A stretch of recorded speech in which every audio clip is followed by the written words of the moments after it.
Jadi kalau saya ingin dorong sedikit soal, bicara sedikit soal taman ya. Taman juga sama seperti itu. Kita ingin tamannya menjadi taman untuk semua. Supaya taman itu untuk semua, maka bicara dengan calon pengguna taman ini. Siapa sih calon pengguna taman ini? Ya warga sekitar situ.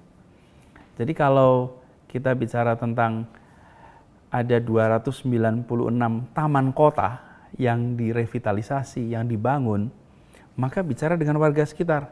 Jadi TMB ini, Taman Maju Bersama itu, perencanaannya bersama dengan warga setempat, kemudian ada proses tentu saja yang partisipatif, kemudian ada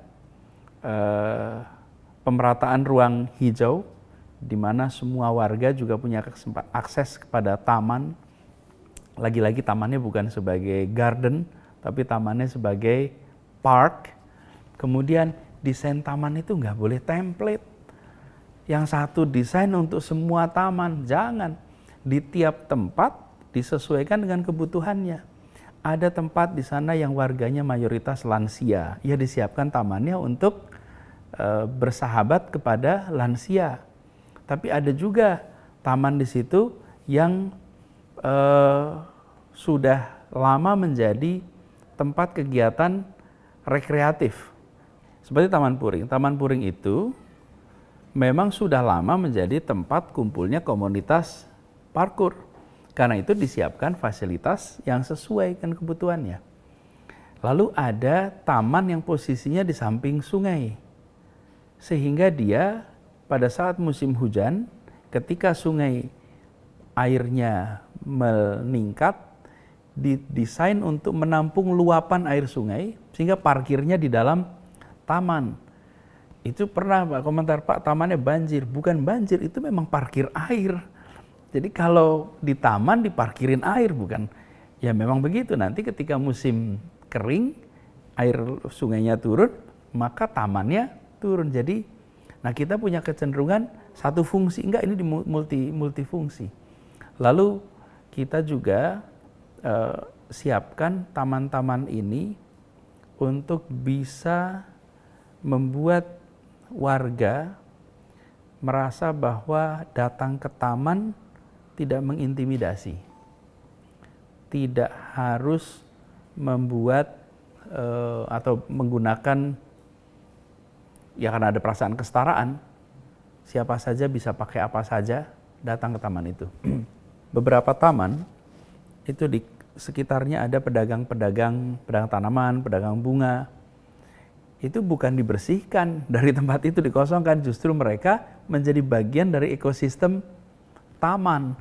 Nah ini satu ikhtiar untuk membuat ada ruang terbuka hijau, kemudian ada kolaborasi prosesnya, dan ini diatur juga di dalam Peraturan Gubernur nomor 44 tahun 2021 tentang penyelenggaraan taman, yang harapannya nanti taman-taman ini bisa menjadi pengikat perasaan kebersamaan buat warga. Selain itu ada juga taman yang secara khusus ini kita ada renovasi, Taman Tebet. Taman Tebet ini unik karena ini dijadikan sebagai Tebet Eco Garden yang menjadi taman percontohan di sebuah kota seperti Jakarta, di mana di sini ada beberapa fungsi. Fungsi ekologinya ada, fungsi sosialnya ada, fungsi edukasinya ada, fungsi rekreasinya ada. Dan karena di tengah taman itu ada sungai, maka Tebet Eco Garden ini mengaplikasikan konsep water sensitive urban design. Plus ada naturalisasi sungai, sehingga di lahan itu, sungainya di tengah, dia menjadi ruang terbuka hijau pengendali banjir. Jadi kita membangun, ada pembangunan trotoar, revitalisasi trotoar, ada bangun pelikan crossing.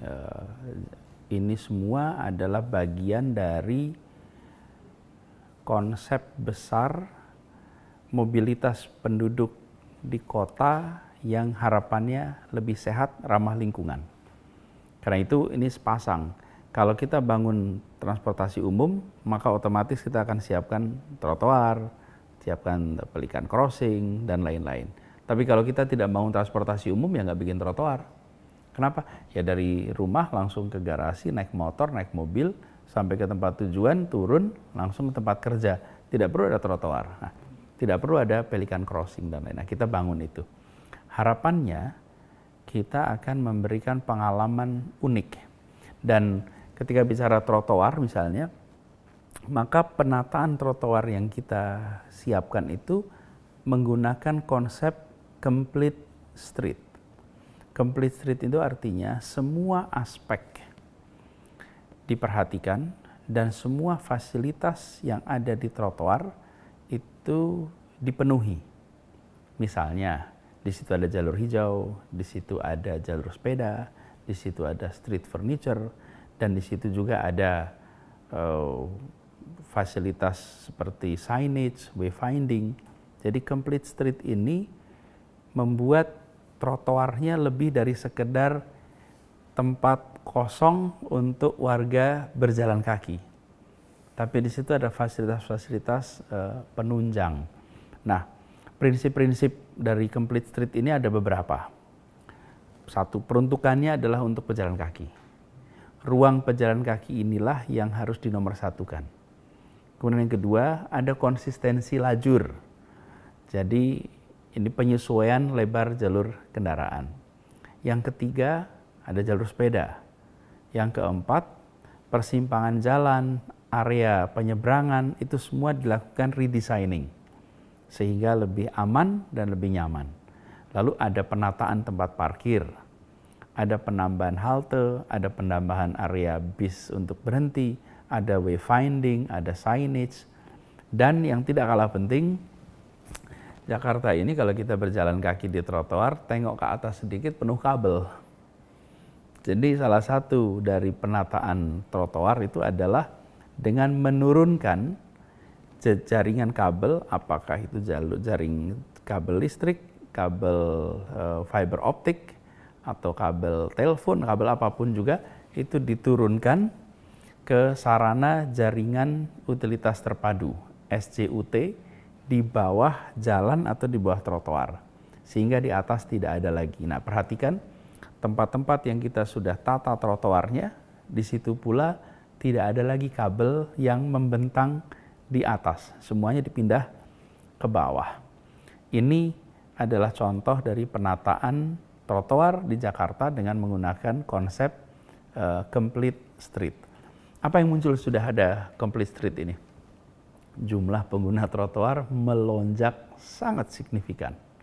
Lagi-lagi, kenapa orang mau menggunakan?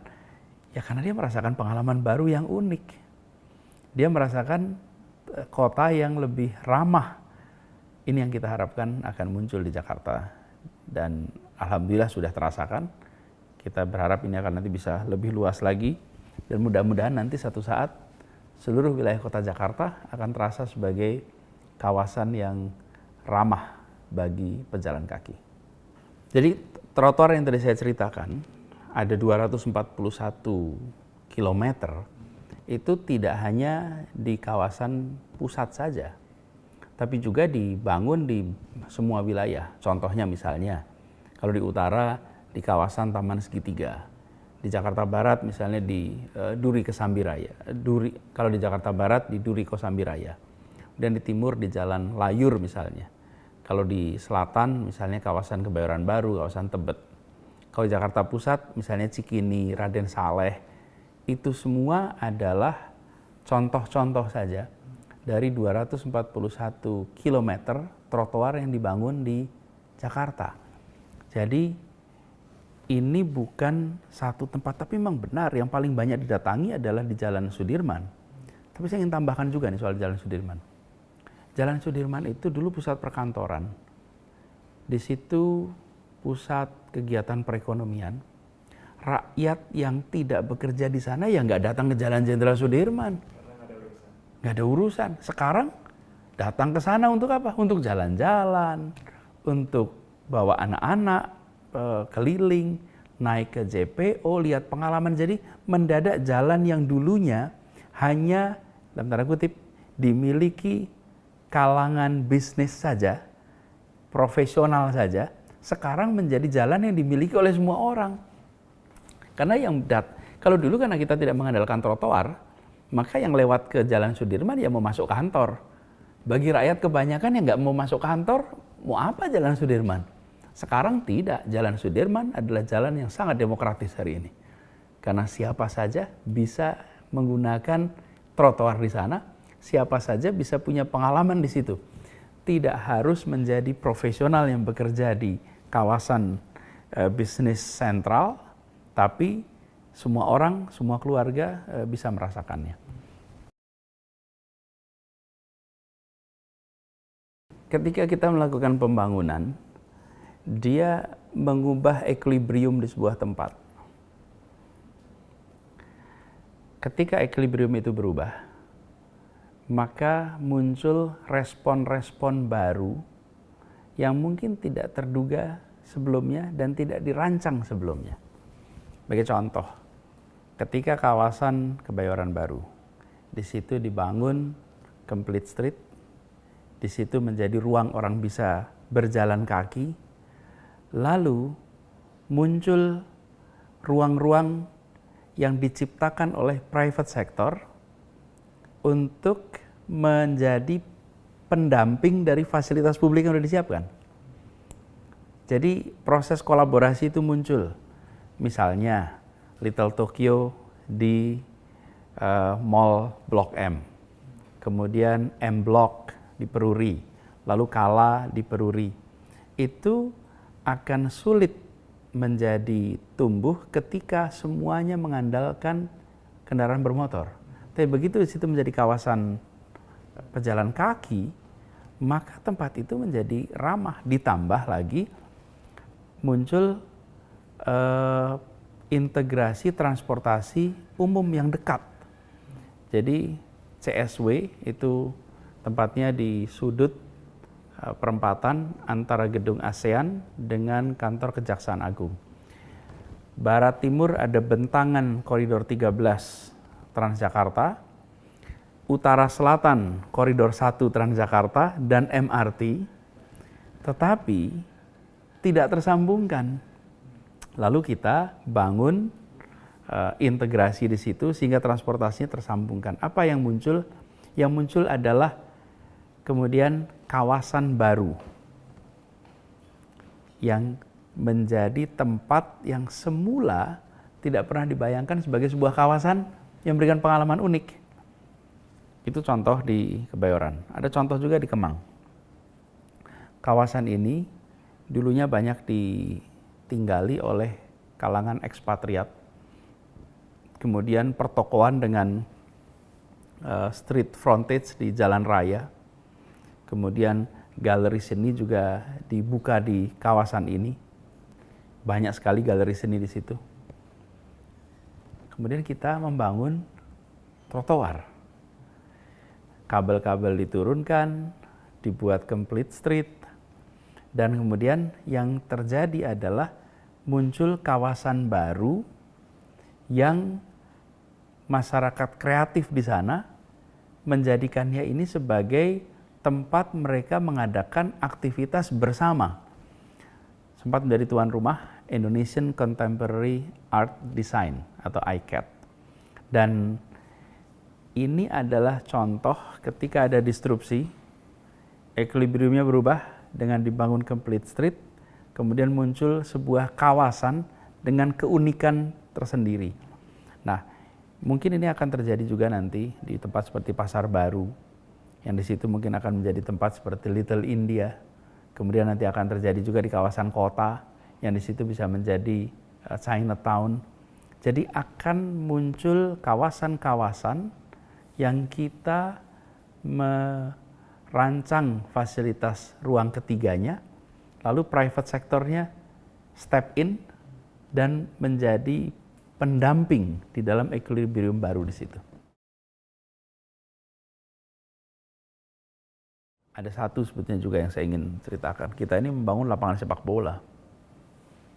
Lapangan sepak bola dengan standar rumput FIFA yang tersertifikasi di semua kota, satu saat ini. Mudah-mudahan bisa lebih banyak lagi. Jadi ada 5 saat ini. Dan saya sampaikan kepada seluruh jajaran, tempat ini standarnya FIFA, tapi tidak boleh berbayar. Biarkan setiap klub di Jakarta itu bisa bermain dengan kesempatan yang sama. First come, first serve. Siapa saja bisa pakai, secara gratis. Nah, untuk menjaga itu, saya minta dipasang tulisan yang besar sekali di tiap lapangan sepak bola itu. Bahwa lapangan ini dirancang untuk standar FIFA, tapi tidak untuk dikomersialkan. Pemprov DKI Jakarta tidak boleh mencari pendapatan dari fasilitas kelas dunia. Dan pesannya gini, anak-anak itu boleh saja lahir dan besar di kampung yang secara sosial ekonomi amat terbatas. Tapi mereka punya kesempatan untuk bermain sepak bola di tempat yang fasilitasnya kelas dunia, setara dengan stadion-stadion besar dimanapun di dunia yang standar FIFA. Harapannya suatu saat nanti kita punya generasi baru yang berada di sepak bola, punya kualitas yang lebih baik. Tapi lagi-lagi ini kita tempatkan sebagai ruang ketiga. Dan sekarang kalau datang ke tempat-tempat itu, kita akan ketemu warga dari mana-mana berdatangan, berinteraksi. Lagi-lagi ini ruang ketiga yang diciptakan atau yang dibuat untuk memberikan perasaan kesetaraan.